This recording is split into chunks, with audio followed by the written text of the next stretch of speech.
Hey guys, have you ever had a friend who was about to go out on a date, but you just couldn't quite bring yourself to tell him that what he was wearing was absolutely horrible? Just imagine if there was a whole movie like that. Imagine, if you will, the classic tale of Romeo and Juliet, as reenacted entirely by cartoon seals. And it's directed by Phil Nibelink, who's had his hand in a ton of animated classics. So not only do we have a great story that's made by a great animator, but, and I can't stress this point enough, he was the only animator on the entire movie.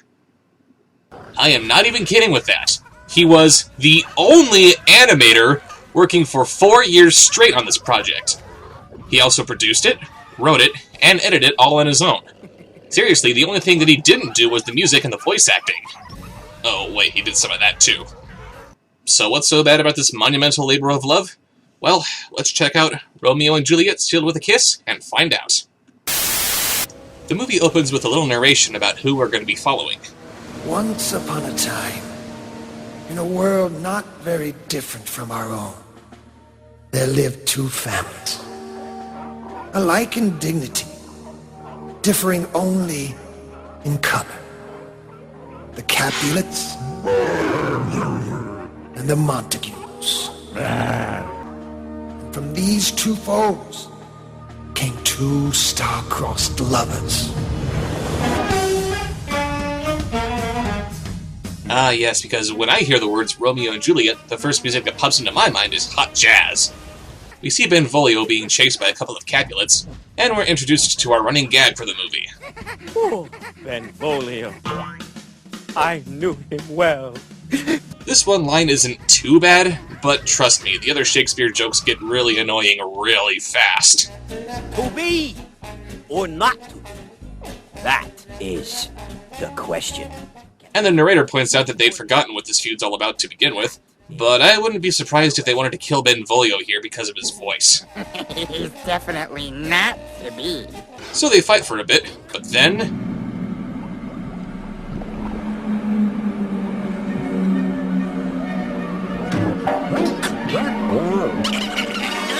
oh my god, what the hell could it be?!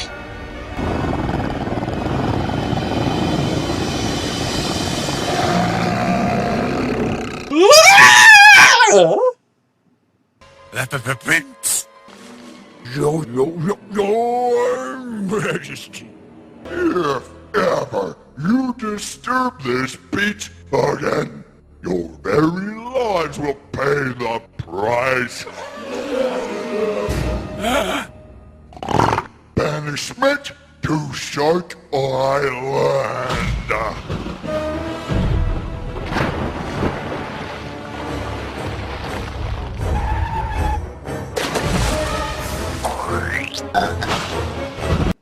Oh my god, the questions that arise with this scene. 1. What the hell is that? 2. This thing is a prince? A prince of what? Why are the seals listening to this guy instead of some authority figure within their own ranks? 3. There's an island of sharks? Why are they limiting themselves to this one island where there's a nice sea lion buffet over there on the mainland? 4. And I can't ask this question enough. What the hell is that?! Seriously, it looks like a scrotum that grew a body! I'm not sure if I'm allowed to show this on YouTube or not! So the fight's broken up, and they part their separate ways. Mercutio hears word of a party that the Capulets are throwing, somehow, and he proposes to Benvolio that they crash it. Mercutio, we're Montagues. If we go to a Capulet party, they'll turn us into fish bait. Ah, but faint hearts never won fair sea lionesses. I'll admit, it's been a while since I've actually read Romeo and Juliet, so maybe the play actually explains his motivations more clearly than this movie does. But if they're going to a Capulet party, doesn't that mean that there are only going to be Capulet women there?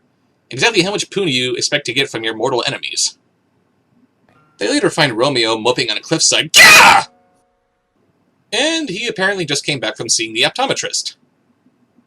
Okay, I know that Romeo is supposed to be kind of young, but man, this is just bizarre! It looks like he was just born. This is not what romantic leads are supposed to look like. Anyway, instead of just explaining to his friends why he's feeling so down, he sings about it. Oh goody.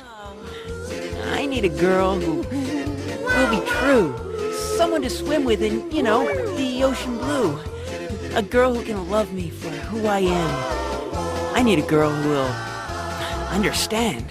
I wanna find a girl that's right for me. I wanna find a girl that's right for me. Because I've met too many girls who have been wrong for me. That's why it's time that I finally met the one who's right for me. Yeah, never mind the issue of his questionable age. How long have you been dating? So Mercutio convinces Romeo to crash the party with him. Let's party. Partying is such sweet sorrow. They make it to the Capulet party, but... uh-oh, what's this? This is a Capulet party. We are Montagues. They will kill us. What? You mean that when Mercutio said this was a Capulet party, he meant that it was a... Capulet party? But they cleverly disguised themselves as Capulets by rolling around in the snow. Because it's not like the snow would just melt off of these warm-blooded animals, would it? I really don't want to be here. I really don't want to be here. But the prince is there too, laying his moves on Juliet. And naturally, she looks as creepily young as Romeo. I'm gonna ask your daddy something very important. I'm gonna make you the luckiest girl in town. Are you crying? I'm just so happy. So it wasn't enough to simply make the prince an unnecessary foil for Romeo, because I guess the subplot of their families being at war wasn't potent enough, but they also have to make him a clumsy lout with bad breath? How exactly did this guy earn the respect of the SEAL community? And what's the point of pointing out that he has bad breath? Did the other SEAL Alliance somehow discover dental hygiene, making bad breath a faux pas? Hi. Ah!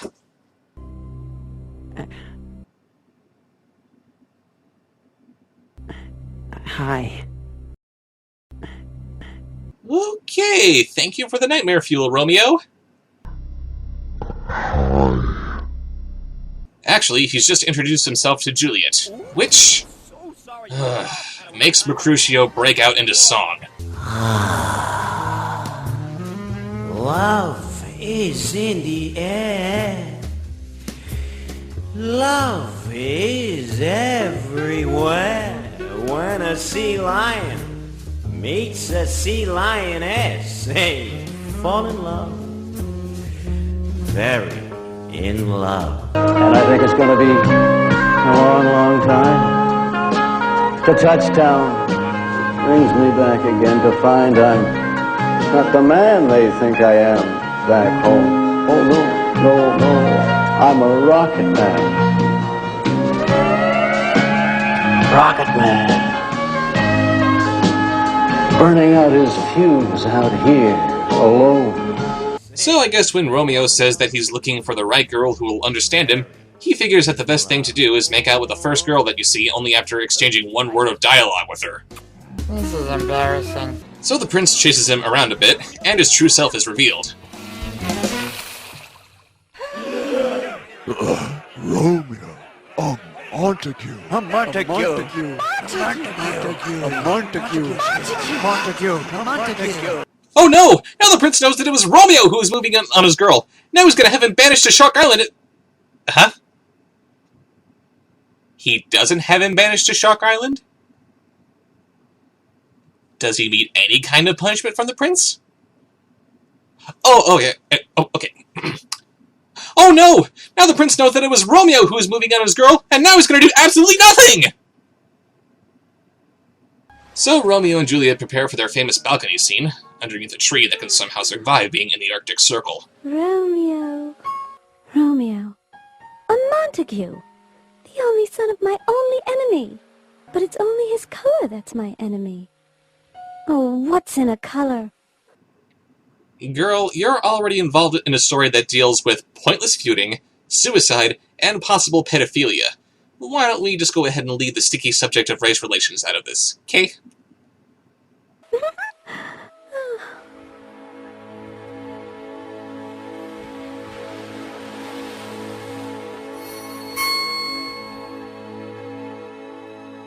I love you for who you are.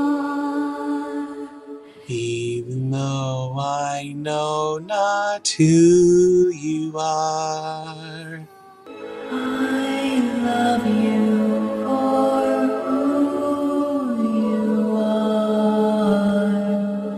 You are my lucky star. Yeah, they like each other and they can't sing. Moving on. Juliet, will you marry me?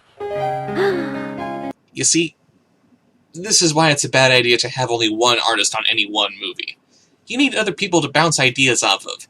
In this case, someone should have stepped in and said that this is a really awkward design for these two romantic leads.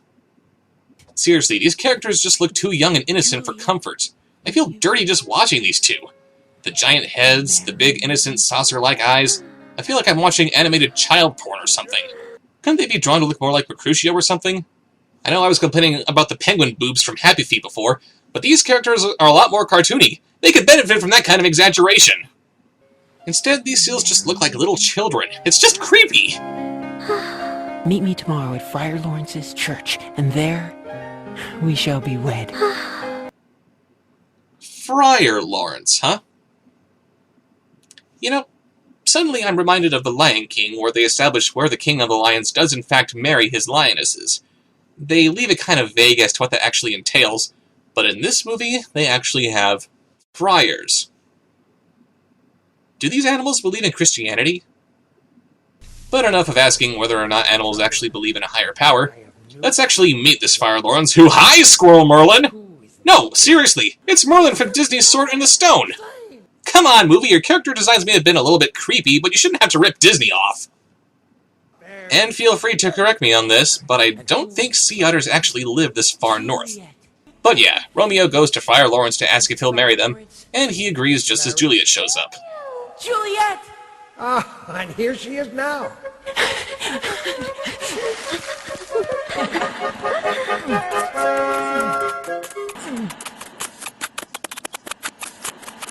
You two can't wait until after the wedding? And you suddenly became my favorite character. So Romeo and Juliet get married as they gaze creepily into each other's eyes. And I can only wonder as to what this actually means. No witnesses, no marriage certificates, no exchange of rings, hell, not even any exchange of vows. What did they actually do to get married? And what does marriage even mean to seals? Okay, I'll try to stop nitpicking here. So they get married and— no. It's not. It's the Titanic! No. No. That's not true! That's impossible! Search your feelings, you know it to be true.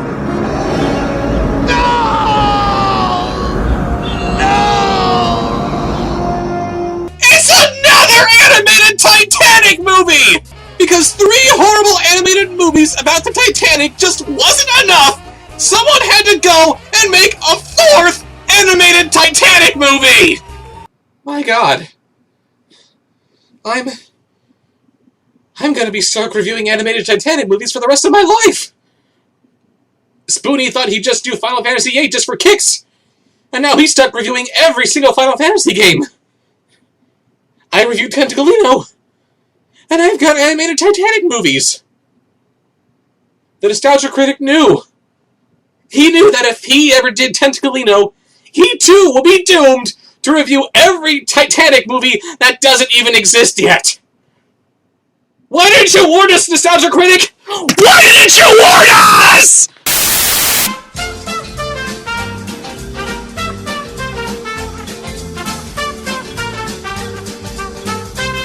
So, after our star-crossed lovers are done dancing on the icy graves of hundreds of innocent men, women, and children, they go back to being creepy and awkward. Can I kiss him too? He's so handsome. Are you guys married? Are you having any babies? Oh. Babies. And I'm like stinky babies. Pee you. Can I be your baby? I mean your stinky baby.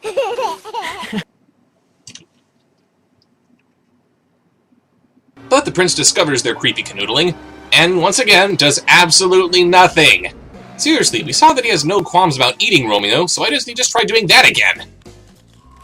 The prince tracks Romeo back to his home beach, but before he can eat our cherubic hero, Mercutio gets in the way by throwing taunts and insults at the prince.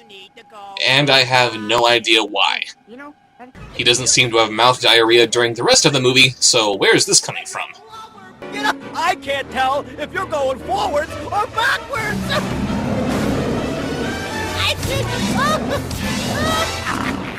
You know, Prince, you're so fat, you could sell shade. Oh. You know, Romeo, the prince is so stupid that if he fell off a cliff, he'd have to stop for directions.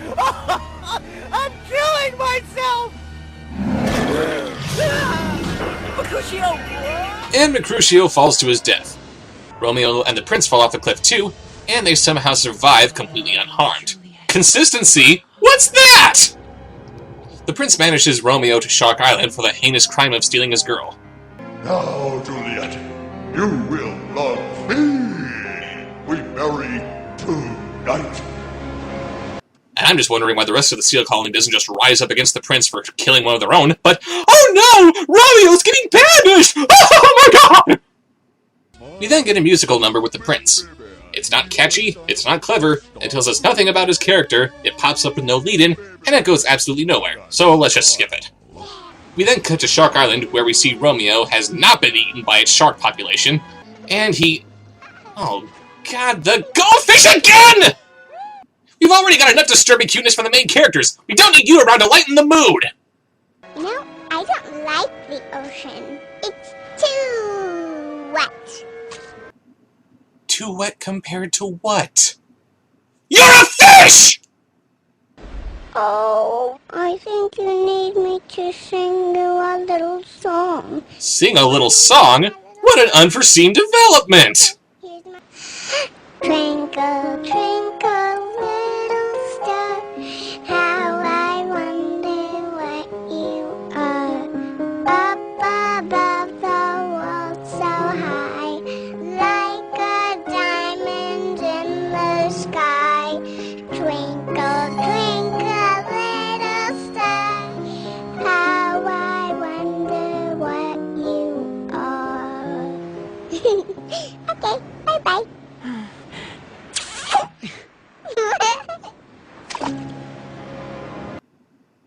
You know, Phil Nibblink, if you really wanted to show off your little daughter singing Twinkle Twinkle Little Star, you could just shoot a video of her and post it on YouTube. You really don't have to put her in another pointless song number in a movie that's already this painful! But yeah, apparently Twinkle Twinkle Little Star is enough to get Romeo's spirits up again. And Juliet goes to Merlin, Friar Lawrence, to see if he can help her. And how does he help her out? By ripping off poor unfortunate souls, I guess. Juliet, I have an idea that you might like. It's a clever plot to put things right. I'll add a bit of this, and I'll add a bit of that. Spice it up, yes, with an old dead bat. Drink this potion before you wed.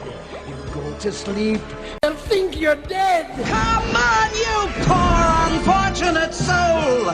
Go ahead, make your choice. I'm a very busy woman and I haven't got all day. It won't cost much, just your voice. Drink, drink, drink, drink, drink. Ah, finally a piece of dialogue that I can get behind. So Julia drinks the potion and apparently dies, and what?! What a tangled web we weave. They gave Mercutio a big elaborate death scene and he's still alive?! Yup, no biggie. So yeah, Mercutio's alive somehow, and he sees Juliet dying, and I guess he somehow missed Friar Lawrence's over-the-top explanation of how this potion only gives the illusion of death, and Lawrence delivers her body to the wedding. I have sad tidings. Juliet is dead. So this wedding's down a bride, but up on catering. Hey, works for me. Benvolio goes up to tell Romeo about Juliet's death, but Lawrence can't stop him to explain what's really going on. I should have never quit jogging. Funny, I didn't know that otters could breathe underwater. And I also didn't know that sharks don't have pectoral fins. Why does it always have to be a shark? Oh, Benvolio, my friend! What brings you here? Tell me about Juliet. Does she still love me, huh?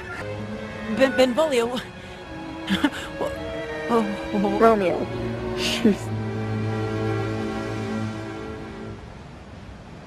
Dead.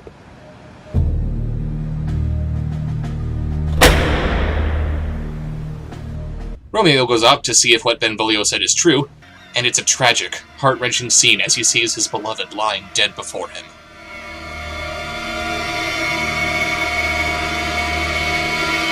But enough of that, it's time for a rap number!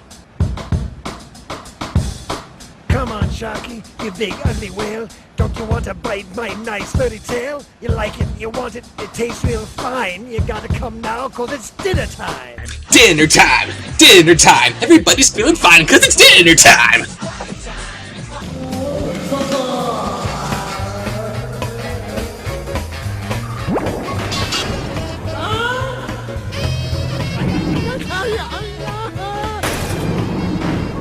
Does the world really need another shark chase?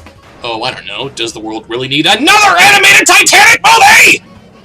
Romeo kisses Juliet one last time, and I guess the potion that she drank has enough kick on it to knock him out too. And I gotta be honest here, this scene is pretty sad. No, I'm being totally serious here. This is a heartbreaker right here. They look dead enough, but I know that they're only asleep. I just want them to be dead. Why?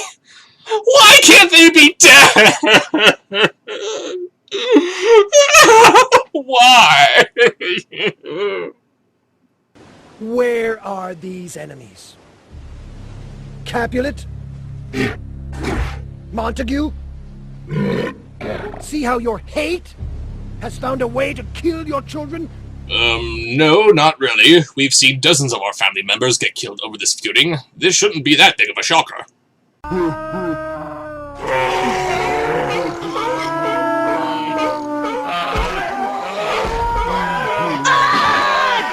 But who should show up to ruin another emotional scene? Mercutio, surfing and telling jokes. Hey, it's I! I was having a party and you didn't invite moi?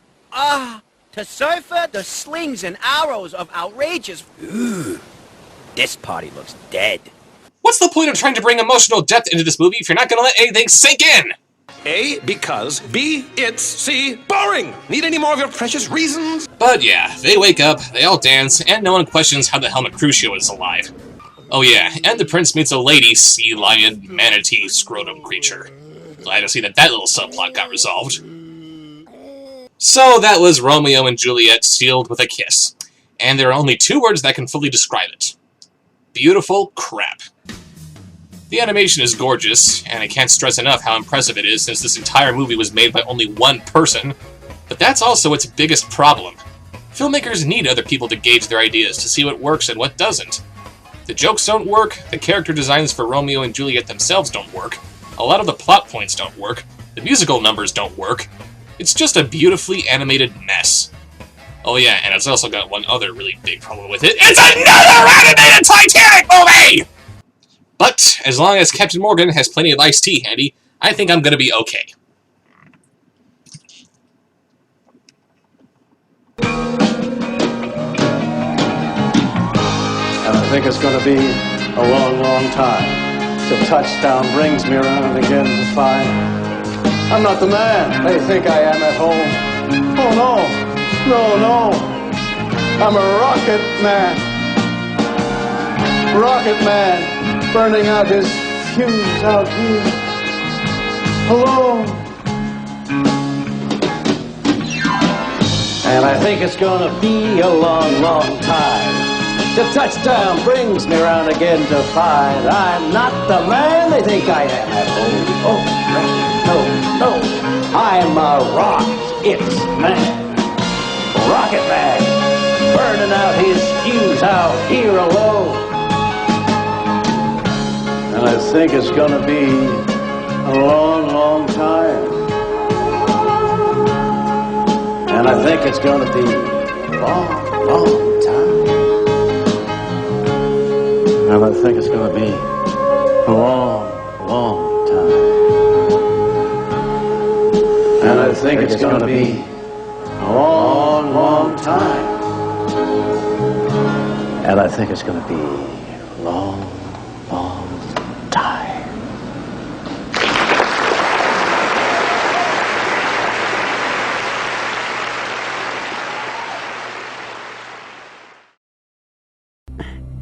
Hi.